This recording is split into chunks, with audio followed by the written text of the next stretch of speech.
నమస్తే రమగారు. నమస్తే జయ. రమగారు, మనం లాస్ట్ టైం ఒక వీడియో చేసాం. దీపారాధన చేసేటప్పుడు పాటించాల్సిన నియమాలు, తల స్నానం చేయాలా చేయకూడదని. చాలా మంది చాలా బాగుందని చెప్పారు. అయితే కొన్ని డౌట్స్ను కూడా చెప్పారండి, కొన్ని కామెంట్స్ రూపంలో తెలియజేశారు. నాన్ వెజ్ తిని దీపారాధన చేసేటప్పుడు ఎటువంటి నియమాలు పాటించాలి? తిన్నాక దీపారాధన ఎలా చేస్తారు ఎవరైనా? దీపారాధన అంటే ఏంటి? అందులో క్లియర్గా పొద్దున్నే చేయండి అని చెప్పినట్టున్నాం మనం.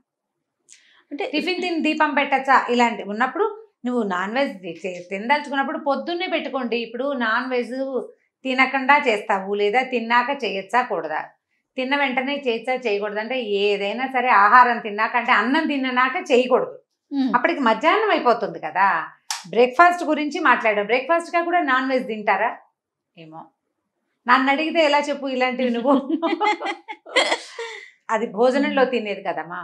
ఇప్పుడు మీరు అది మీ ఆహారం, వెజ్ నాన్ వెజ్ అది ఆహారపు అలవాట్లు కదా. ఇప్పుడు నువ్వు ఇవాళ తిన్నా నిన్న తిన్నా లేదా రేపు తినబోయినా అదే ఆహారంతో పెరిగిన శరీరం మంది, అంతే కదా. లోపల లేకుండా ఉంటుందా? మన రక్తము మాంసము మధ్య దేని నుంచి ఫామ్ అవుతాయి? ఆహారాన్ని బట్టే. అవునండి. మరి ఇప్పుడు దాని మీద ఇంకా ప్రశ్న ఏమిటి? మీకు శంక అయితే మీరే మానేసుకోవాలి, నన్ను అడగాల్సిన పనే లేదు. బహుశా తయారు చేయటం ముట్టుకోవటం మీద ఎక్కువగా ప్రశ్నలు ఉండుంటాయి. చేయటము అంటే ఇప్పుడు ముట్టుకున్నాము, ముట్టుకుంటే అది ముట్టుకోకూడని పదార్థము అయినప్పుడు తినే పదార్థంగా ఎలా పరిణమించింది అది? అంత శంక ఎందుకు? ఇది మన ఆహారం అనుకోండి, అది తప్పు అనుకుంటే మీ అంతటి మీరే మానేసుకోవచ్చు, నన్ను నాబట్టి వాళ్ళని అడగాల్సిన పనే లేదు. అలాంటి అనుమానాలు ఉన్నవాళ్ళు పొద్దున్నే దీపారాధన చేసుకోండి అని చెప్పాం. అయితే ఉపవాసం చేసేవారు నాన్ వెజ్ తినేవారైనా కూడా ఆ రోజు నాన్ వెజ్ తినరు సహజంగా. ఇప్పుడు సాటర్డే తినం, కొంతమంది గురువారం శుక్రవారం మనకి ఇష్టం ఇచ్చిన రోజు ఉపవాసం ఉంటాం కదండి. అలా ఉన్నప్పుడు నాన్ వెజ్ తినేవారు నాన్ వెజ్ తినరు. బహుశా ఈ అనుమానంతో మరి నాన్ వెజ్ అనేది అంటే ఆ నాన్ వెజ్ తినేటప్పుడు మరి దీపారాధన చేయొచ్చా చేయకూడదా అన్న ఒక అనుమానం ఏమన్నా వస్తుందేమో బహుశా. మీకు అది మీ ఆహారం అయినప్పుడు, ప్రధాన ఆహారంలో ఒకటైనప్పుడు మీరు వంట చేసుకోవడానికి ముందే దీపారాధన చేసేసుకోండి. మీకు తినడానికి లేని శంక దీపానికి ఎందుకు? దీపానికి ఎందుకు? పెట్టుకోండి పొద్దున్నే దీపారాధన చేసేసుకోండి. తర్వాత మీ వంట వ్యవహారం ఏదో ఒకటి చేయండి. సాయంకాలం దీపం పెట్టాలా అది కూడా నన్ను ఒకళ్ళు అడిగారు. మధ్యాహ్నం నాన్ వెజ్ తింటే సాయంత్రం దీపం పెట్టదు, అది పూర్తిగా మీదేనమ్మా, నేను చెప్పను అలాంటివి. ఎవ్వరు చెప్పకూడదు కూడా అవి. అసలు నేను ఈ మాట చెప్పడం కూడా అంత సమంజసమైన విషయం కాదు. కాకపోతే మనకు అన్ని రకాల ఫాలోవర్స్ ఉన్నారు. ప్రతి వాళ్ళకి మనసులో ఉంటుంది భగవదారాధన చేసుకోవాలి, దేవుడికి దీపం పెట్టుకోవాలి, దండం పెట్టుకోవాలి, గుళ్ళోకి వెళ్ళాలి, వాళ్ళ భావాలు దెబ్బతినకూడదని చెప్పటమే ఇది. మీ మనోభావాలు దెబ్బతినకుండా ఉండటం కోసం చెప్తున్నాను. మధ్యాహ్నం తిన్నాము సాయంత్రం దీపం పెట్టచ్చా లేదంటే అది మీరు ఆలోచించుకోండి. పొద్దున్న దీపం పెట్టుకున్నాక స్నానం చేసి దీపం పెట్టిన తర్వాత మీ పని మీరు చేసుకోండి. దేవుడికి దండం పెట్టకుండా తప్పదు కదా. భగవంతుడు ఎక్కడ లేడు? సమస్తంలోనూ ఉన్నాడు, అన్నిట్లోనూ దేవుడు ఉన్నాడు. నువ్వు తినేది తరిగేది వండేది అన్నీ చూస్తాడు భగవంతుడు. ఆయన మన పక్కనే ఉంటాడు, మనతోటే ఉంటాడు, మనలోనే ఉంటాడు. దీపం పెట్టడం అనేది ఒక శ్రద్ధాపూర్వకమైన ఒక క్రియ. దానికి మీ శ్రద్ధ అవసరం. స్నానం చేసి శుద్ధంగా దీపం పెట్టుకుని తర్వాత వండుకోండి కావాలంటే, అంత అనుమానం ఏమక్కర్లా. సాయంకాలం సంగతి మాత్రం నన్ను అడగద్దు, అది మీ ఓపిక, మీ మనస్సు, మీ ఇష్టం. చేయొచ్చా చేయకూడదా అంటే నేను అలా చెప్పలేకపోతాను. మరి ఎవరిని మిమ్మల్ని సమర్థిస్తారో వాళ్ళని అడగాలి, అంతే అంతే. మీ పరిధిలోకి రాదు, నా పరిధిలోకి రాదు. నేనైతే ఇదే చెప్తా.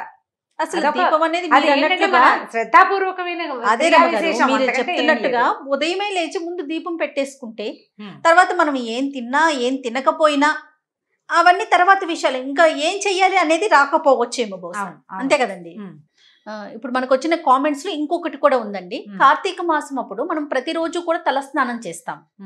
మరి తలస్నానం చేసినా చేయకపోయినా పర్వాలేదని ఒక సందర్భంలో అనుకున్నాం కదా, దాన్ని ఎలా తీసుకోవాలంటారు? కార్తీక మాసపు స్నానం నేను నీకు ఆ రోజు చెప్పినప్పుడు క్లియర్గా ఒక మాట చెప్పాను. పండగలు, పర్వదినాలు, పుట్టినరోజులు, మీ మూడిటికి ఎగ్జెంప్షన్, వార నియమం ఏ నియమము లేదు అని. పర్వదినాల్లో కార్తీకము, మాఘమాసము, సముద్ర స్నానం, నదీ స్నానం చేస్తాం. అప్పుడు నెత్తికి నూనె పెట్టుకోరు, తలంటి పోసుకోరు, రోజు తల మీద నీళ్ళు పోసుకోవటమే. అవును. ప్రతిరోజు నెత్తి మీద నీళ్లు పోసుకుంటాం. ఆ రోజుల్లో అలా చెప్పబడింది కాబట్టి అది చేయాలి. మీరు నిత్య పూజ గురించి అడిగారు. నేను రోజువారీ పూజకి క్యాజువల్గా చేయవలసిన విధానం సంగతే చెప్పాను. పర్వదినాలకి ఎగ్జామ్షన్ అని అవాళ చెప్పాను. ఆ పర్వదినాలంటే 1-2 డేస్ అనుకుంటున్నారేమో, కాదు. కార్తీక మాఘమాసాలు, మార్గశిర మాసంలో ప్రత్యేకంగా రోజు స్నానం చేయాలని చెప్పబడిన నదీ స్నానాలకి వాటికి నియమం లేదు, రోజు చేయటమే. అదే కాదు, ఏకాదశి ద్వాదశికి ఏకాదశి నాడు తెలియక తలస్నానం చేసినా ద్వాదశి నాడు తెలిసి కూడా చేయకూడదంటారు. తెలియక ఏకాదశి నాడు చేసినా కూడా తెలిసి తెలియక కూడా ద్వాదశి నాడు చేయకూడదు. ఏకాదశి నాడు తల అంటుకోకూడదు, ఒట్టి తల స్నానమే చేయాలి. నీకు తిథి నియమాలు అవన్నీ ఎవరికి పాటింపు? రోజు తిథి చూసుకునే వాళ్ళకి. ప్రతి వాళ్ళు దీపారాధన దేవుడికి దీపం పెట్టి ఆఫీసులకు పరిగెత్తే వాళ్ళు తిథులు ఎవరు చూసుకుంటారు? చూసుకోం కదా. తిథులు నిత్యము తిథితోటి కనుక చెప్పుకునే వాళ్ళకి నేను చెప్పక్కర్లేదు అసలు. నిత్యము తిథి చూసి తిథివార నక్షత్రాల ప్రకారం పూజా విధానం చేసుకునే వాళ్ళకి ఎవ్వరూ చెప్పక్కర్లా, వాళ్ళ విధానం వాళ్ళకి ప్రత్యేకంగానే ఉంటుంది.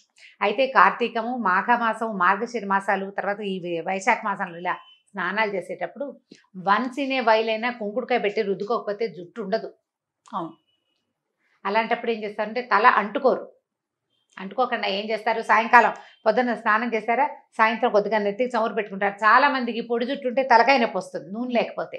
పొద్దున ఆ నిన్నటి నూనెని రుద్దుకోవచ్చు, తల రుద్దేసుకోవచ్చు. మనకి తల అంటే పొద్దున్నే అంత నూనె పెట్టించుకుని తలకు బాగా నూనె రాసుకుని ఒంటికి నలుగు పెట్టుకుని స్నానం చేయకూడదు. అది సౌందర్యం కోసము వాటి కోసము ప్రయత్నించకూడదు. కాబట్టి ఆ రోజుల్లో చెయ్యరు. మనమే కార్తీక పురాణం, మాఘ పురాణం చేసినప్పుడు నిత్య స్నానం అవసరము అని చెప్పబడింది క్లియర్గా. ఆ రోజులకి దీనికి సంబంధం లేదు. ఇది నిత్య పూజ కోసం చేసేదే. ఇది తిని చేయొచ్చా, తినకుండా చేయాలా, అవన్నీ కూడా ఏంటంటే మన అవగాహనని బట్టి. పొద్దున్నే దీపం పెట్టేసుకోండి. తర్వాత మీరు ఎక్కడికైనా వెళ్ళినా ఏదైనా చేసినా పెద్ద తప్పు ఉండదు. అక్కడి నుంచి వచ్చాక చేయాలంటే కొంచెం ఇబ్బంది. మళ్ళీ మనం దీపారాధన అవి అపరాహ్నాలు మిట్ట మధ్యాహ్నాలు చేయండి, పొద్దున్న చేసుకుంటాము. ఏదైనా ఇబ్బంది ఉంటే సాయంకాల దీపారాధన మానుకుంటే సరిపోతుంది. ఆ ఒక రోజుకి. అవును, ఆ ఒకరోజు మానేస్తే సరిపోతుంది. అగరవత్తులు వెలిగించుకోవచ్చు, దేవుడికి ఒక దండం పెట్టుకోవటం, దీపారాధన చేయటం అనేది ఒక అలవాటు అంతే. సో పుట్టినరోజులు, పర్వదినాల్లో మనం పట్టించుకోకూడదు. ఆ రోజులు వారాల పట్టింపులు అవి ఏమీ లేవు. పుట్టినరోజు అయితే మొన్న ఒకళ్ళు కూడా అడిగారు, నువ్వు కూడా నీ డౌట్ కూడా అదే, పుట్టిన వారం నాడు తలంటి పోసుకోకూడదు అని అనేది కొన్ని ప్రాంతాల్లో ఉంది జయ. నేను ఒక మాట చెప్తాను ఈ సందర్భంగా, ఈ మాట చెప్పచ్చు.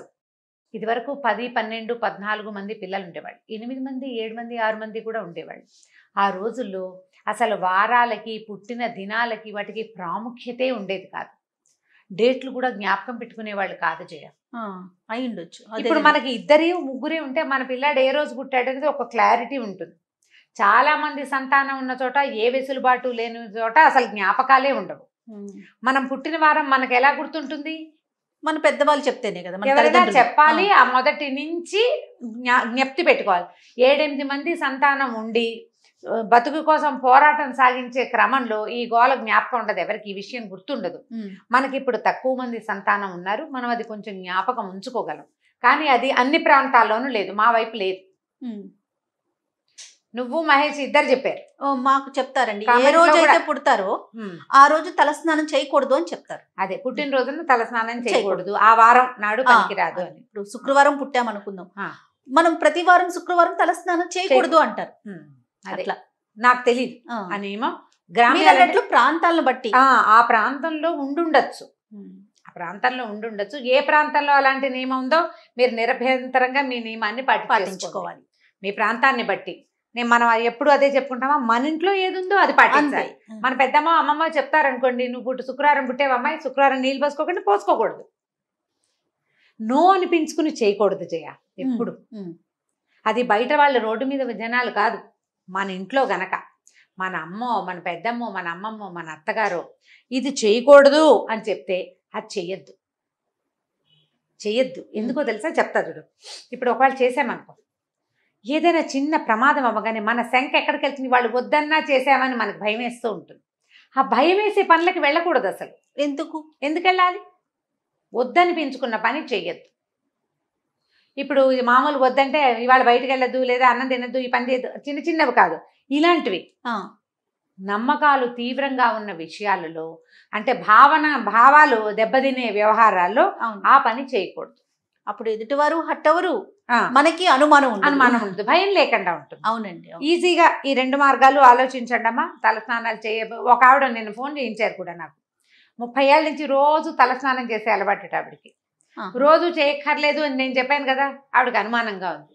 అమ్మ, నిత్యము తలస్నానం చేసే అలవాట్లు ఉన్నవాళ్ళు మీ దారిని మీరు చేసుకోండి. అంతే.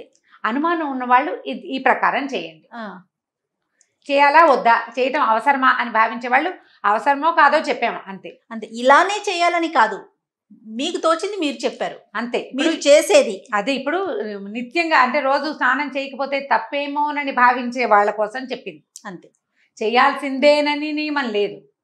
మీకు అలవాటు ఉంటే అలవాటు ప్రకారం చేసేయండి. కొత్తగా వచ్చే చెడేమిది, 30 ఏళ్ళ నుంచి లేని చెడు ఇవాళ కొత్తగా వస్తుందా?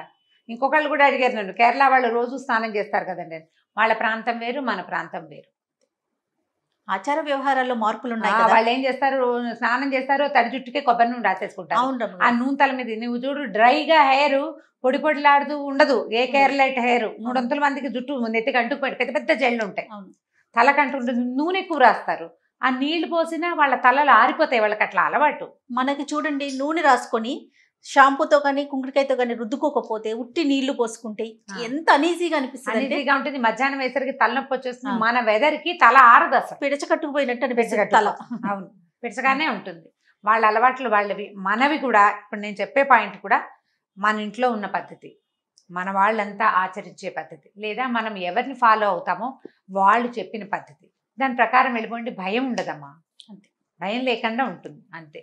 రైట్ రమ్మ గారు, థ్యాంక్ యూ అండి. నమస్తే. నమస్తే జయ.